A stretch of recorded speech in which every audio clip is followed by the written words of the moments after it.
യേശുക്രിസ്തുവിന്റെ ജെറുസലേം പ്രവേശനത്തിന്റെ ഓർമ്മ പുതുക്കി ക്രൈസ്തവർ ഇന്ന് ഓശാന ഞായർ ആചരിക്കുന്നു. ഇടുക്കിയിലെ വിവിധ പള്ളികളിൽ പ്രത്യേക പ്രാർത്ഥനകളും കുരുത്തോല വെഞ്ചിരിപ്പും കുരുത്തോല പ്രദക്ഷിണവും നടന്നു.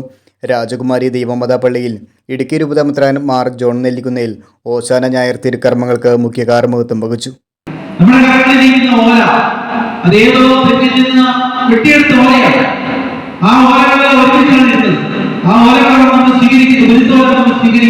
നമ്മുടെ ഭവനങ്ങളിൽ കൊണ്ടുപോയി സ്ഥാപിക്കുന്നു. നമ്മൾ ബസകാപ്പത്തിനായിട്ട് ഉപയോഗിക്കുന്നു. അടുത്ത വർഷത്തെ ഓശാനയുടെ ദിനം വഴി നമ്മൾ സൂക്ഷിച്ചു വെക്കുകയും ചെയ്യും. അതൊരു കൂട്ടായ്മയുടെ അടയാളം.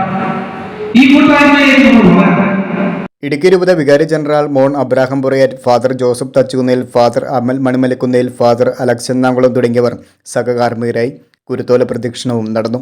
പീഡാനുഭവത്തിന്റെയും കുരിശുമരണത്തിന്റെയും വിശുദ്ധ വാരാചരണത്തിന് തുടക്കം കുറിക്കുകയാണ്. കുഞ്ഞുകുട്ടികൾ, പ്രായമായവർ ഉൾപ്പെടെ നിരവധി വിശ്വാസികൾ ഓശാന പെരുന്നാളിൽ പങ്കുചേർന്നു. Sindo Rajakkad, top media, Rajakkad.